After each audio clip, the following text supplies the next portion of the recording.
So this is the mill with the 3D printed fan attached to the spindle, and you can see how the fan blows away the sawdust so that we can clearly see the tool path that it's taking to cut the chess piece.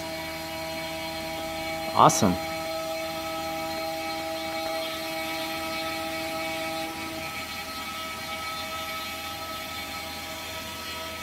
So it's making this chess piece right there.